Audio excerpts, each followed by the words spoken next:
Math care চ্যানেলের পক্ষ থেকে সকলকে সুস্বাগতম। আশা করি তোমরা সকলেই ভালো আছো।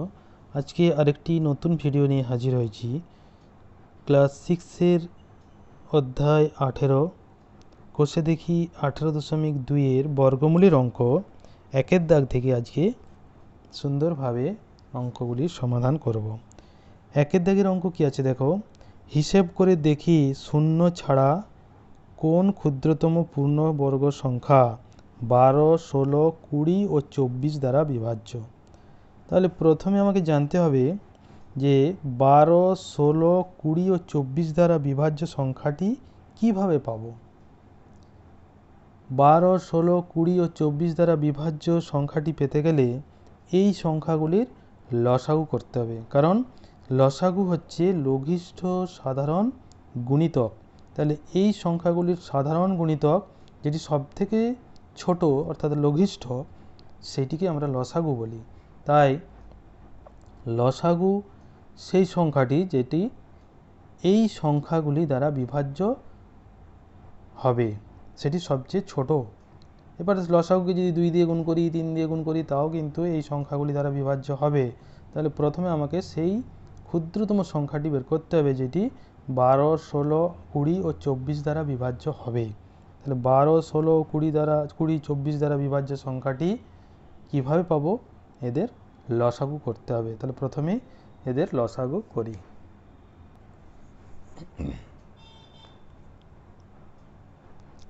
12, 16, 20, 24 লসাগু প্রথমে করব।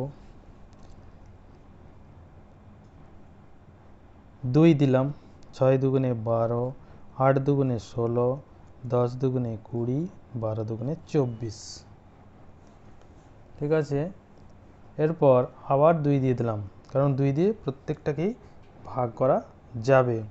2 3 6, 4 দুগুণে 8, 5 দুগুণে 10, 6 দুগুণে 12। এরপর 2 দিয়ে 4কে করা যাবে, 6কে করা যাবে।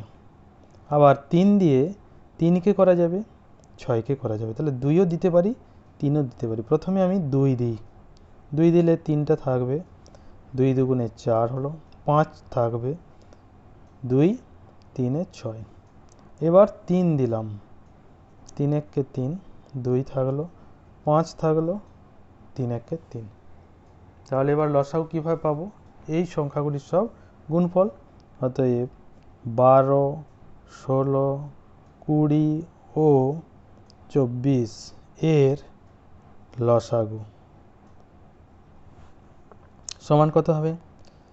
2 গুণিত 2 গুণিত 2 গুণিত 3 গুণিত 2 গুণিত 5 সমান কত? গুণ করে দিলে আমরা পেয়ে যাব সমান, এটাকে আমি যদি এভাবে লিখি যে 2 এর বর্গ, এই 2 এই 2, তার আবার 2 এর বর্গ, 3 গুণিত 5। তাহলে 12, 16, 20 ও 24 দ্বারা বিভাজ্য সংখ্যাটি হচ্ছে এইটি, 2 স্কোয়ার 2 স্কোয়ার গুণিত 3 গুণিত 5। এইটি সরল করে যেটি পাবো সেটি হচ্ছে 12, 16, 20 ও 24 দ্বারা বিভাজ্য সংখ্যাটি। এবার এই যে 12, 16, 20 ও 24 দ্বারা বিভাজ্য সংখ্যাটি এটি পূর্ণ বর্গ কিনা আমাকে দেখতে হবে। এখান থেকে দেখছি এটি 2 এর বর্গ গুণিত 2 এর বর্গ গুণিত 3 গুণিত 5। তাহলে 3 এর বর্গ আর একটা যদি 5 এর বর্গ থাকতো এর সাথে, তাহলে এই সংখ্যাটি পূর্ণবর্গ হতো। অর্থাৎ এই যে লসাগুটি পেয়েছি, এই লসাগুকে 3 গুণিত 5 অর্থাৎ 15 দিয়ে গুণ করলে পূর্ণবর্গ সংখ্যাটি পাব। তাহলে এখান থেকে আমি বলতে পারি যে 12, 16, 20 ও 24 দ্বারা বিভাজ্য পূর্ণবর্গ সংখ্যাটি কত? না 2 এর বর্গ গুণিত 2 এর বর্গ গুণিত 3 গুণিত 5 গুণিত আরেকটি 3 গুণিত 5 গুণ করে যেটি পাবো সেই সংখ্যাটি।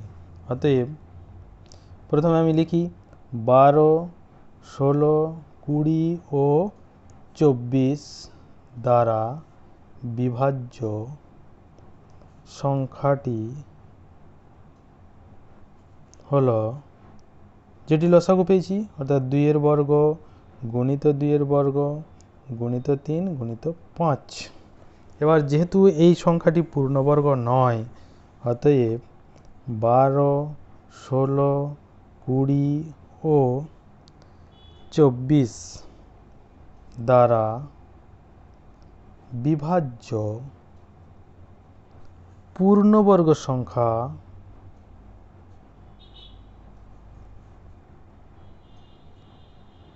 হলো কি 2 এর বর্গ গুণিত 2 এর বর্গ গুণিত 3 গুণিত 5 গুণিত 3 গুণিত 5।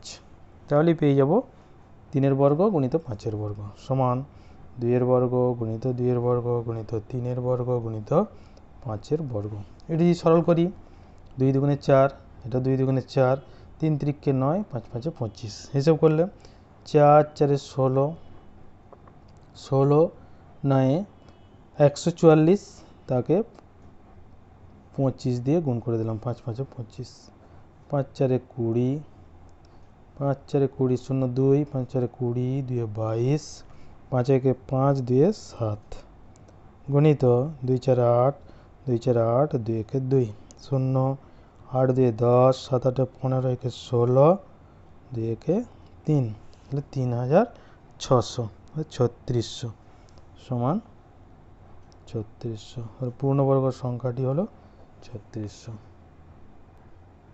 তারপর দেখো 2 এর দাগের অঙ্ক, দুটি ধনাত্মক সংখ্যার গুণফল 98 এবং বড় সংখ্যাটি ছোট সংখ্যাটির 2 গুণ।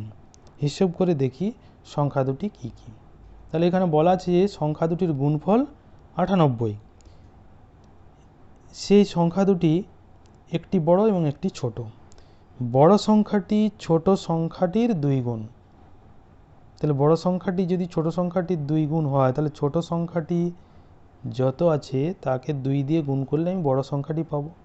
তারপর সংখ্যা দুটির গুণফল 98। তাহলে এই যে গুণফলে এখানে ছোট সংখ্যা গুণিত 2 গুণিত ছোট সংখ্যা সমান বড় সংখ্যাটা, ছোট সংখ্যা গুণিত 2 গুণিত ছোট সংখ্যা সমান 98। তাহলে ছোট সংখ্যাটা দুবার গুণ করে তাকে যদি আবার 2 দিয়ে গুণ করি তবে 98 পাবো, কারণ বড় সংখ্যাটা সমান হচ্ছে 2 গুণিত ছোট সংখ্যা। এখানে দেওয়া আছে সংখ্যা দুটির গুণফল সমান 98। আরও দেওয়া আছে বড় সংখ্যাটি সমান 2 গুণিত ছোট সংখ্যা।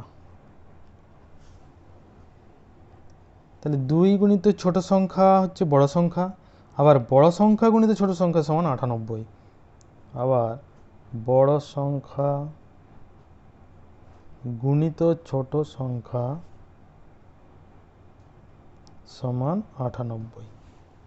তাহলে বড় সংখ্যা গুণিত ছোট সংখ্যা সমান 98, আবার বড় সংখ্যা সমান 2 গুণিত ছোট সংখ্যা। তাহলে এখান থেকে পাবো আমি 2 গুণিত ছোট সংখ্যা গুণিত ছোট সংখ্যা, কারণ বড় সংখ্যার জায়গায় আমি এটা লিখে দিতে পারি। অতএব 2 গুণিত ছোট সংখ্যা গুণিত ছোট সংখ্যা সমান 98। যদি 2 গুণিত ছোট সংখ্যা গুণিত ছোট সংখ্যা সমান যদি 98 হয়, তাহলে এখান থেকে আমি ছোট সংখ্যা গুণিত ছোট সংখ্যা কীভাবে পাবো? যেমন যে কোনো একটি সংখ্যাকে যদি আমি বলে দিই যে 2 গুণিত সংখ্যাটি গুণ করেছি সমান আমি পেয়েছি 12, তাহলে সংখ্যাটি কত ছিল?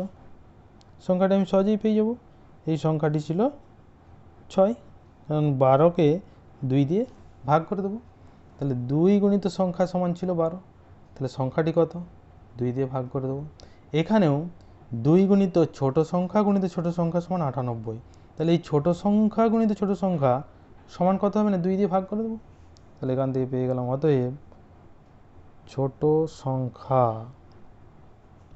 গুণিত ছোট সংখ্যা সমান 98 ভাজিত 2 সমান 4 দুগুণে 8, 1 থাকে, 9 দুগুণে 18। এবার ছোট সংখ্যা গুণিত ছোট সংখ্যা সমান 49, অর্থাৎ দুটি একই সংখ্যার গুণফল 49। 49কে আমরা যদি আবার লিখি দুটি একই সংখ্যার গুণফলে, তাহলে 7 7 49, তাহলে 7 গুণিত 7। তাহলে দুটি একই সংখ্যার গুণফল 7 গুণিত 7, তাহলে সেই সংখ্যাটি কত? 7। তাহলে এখান থেকে আমরা পেয়ে গেলাম অতএব ছোট সংখ্যাটি সমান 7। ছোট সংখ্যাটি যদি 7 পায়, বড় সংখ্যাটি তার 2 গুণ, অতএব বড় সংখ্যাটি সমান 7 গুণিত 2 সমান 14। তাহলে ছোট সংখ্যাটি 7 এবং বড় সংখ্যাটি 14, দুটি সংখ্যা পেয়ে গেলাম 7 এবং 14। ঠিক আছে, তারপর 3 দিকের অঙ্ক দেখো, কোন ক্ষুদ্রতম পূর্ণবর্গ সংখ্যার একটি উৎপাদক 17? কোন ক্ষুদ্রতম পূর্ণবর্গ সংখ্যার একটি উৎপাদক 17? তাহলে সংখ্যাটির একটি উৎপাদক দেওয়া আছে 17, সেই সংখ্যাটি পূর্ণবর্গ এবং সবচেয়ে ছোট সেই সংখ্যাটি কত? এবার দেখো, যদি বলি যে কোনো একটি সংখ্যা আমি 5 বললাম, 5 সংখ্যাটি কোন সংখ্যার উৎপাদক? তাহলে 5কে অন্য একটি সংখ্যা দিয়ে গুণ করে দিই। যদি 5কে আমি 3 দিয়ে গুণ করে দিই, 5 3 15, তাহলে 5 এই 15-এর একটি উৎপাদক হবে, কারণ 5কে আমি 3 দিয়ে গুণ করে 15 পেয়েছি। তাহলে 15কে যদি আমি আবার উৎপাদক বিশ্লেষণ করি, তাহলে কিন্তু 5 পেয়ে যাব, 5 3 15। তাহলে 5কে 3 দিয়ে গুণ করে আমি 15 পেলাম। তাহলে যখন আমি বলেছিলাম যে 5 কোন সংখ্যার একটি উৎপাদক, তাহলে 15-এর একটি উৎপাদক।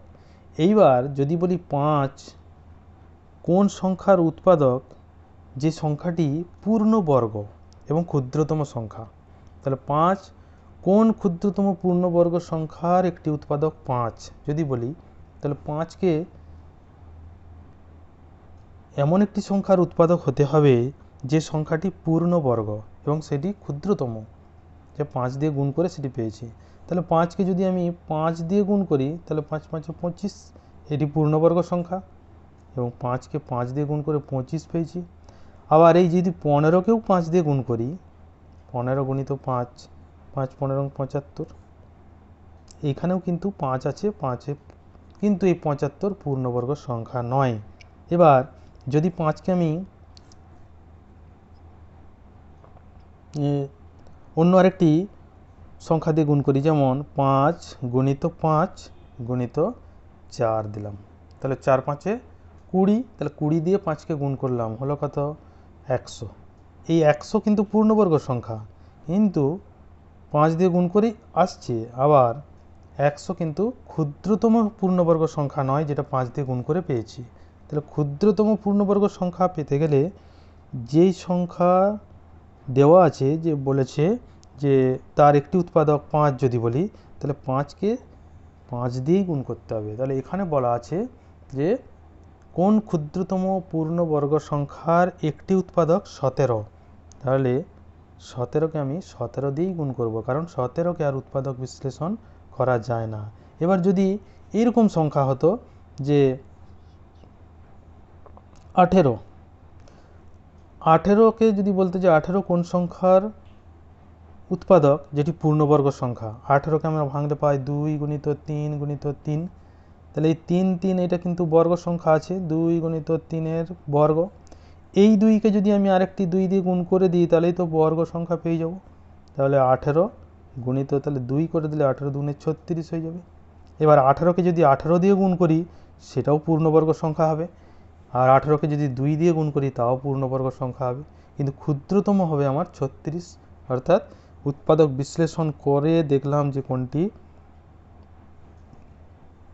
পূর্ণবর্গ সংখ্যা আনতে গেলে কোন সংখ্যা দিয়ে গুণ করতে হবে।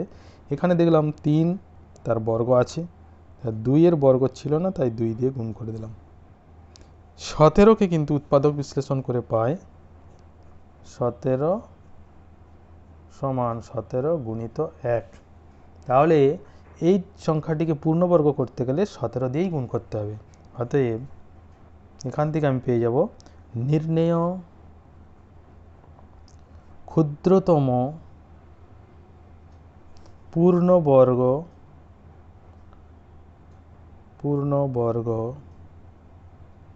সংখ্যাটি হলো 17 গুণিত 17, গুণ করে দিলে আমরা পেয়ে যাব 289। ঠিক আছে, তাহলে উৎপাদক বিশ্লেষণ করে প্রথমে দেখলাম যদি সেখানে তাকে ভাঙা যায় অন্য কোনো সংখ্যা যার মধ্যে কোনো বর্গ সংখ্যা আছে, তাহলে যেই বর্গ সংখ্যা যেখানে থাকছে না সেটা দিয়ে গুণ করলে পেয়ে যাব। এখানে যেহেতু 17কে ভেঙে শুধুমাত্র 17ই পেয়েছি, তাই 17কে 17 দিয়ে গুণ করলে পূর্ণবর্গ সংখ্যা পাওয়া যাবে এবং সেটি ক্ষুদ্রতম, তার থেকে ছোট সংখ্যা কিন্তু আর হচ্ছে না। তাহলে নির্ণেয় ক্ষুদ্রতম পূর্ণবর্গ সংখ্যাটি হলো 289। ঠিক আছে।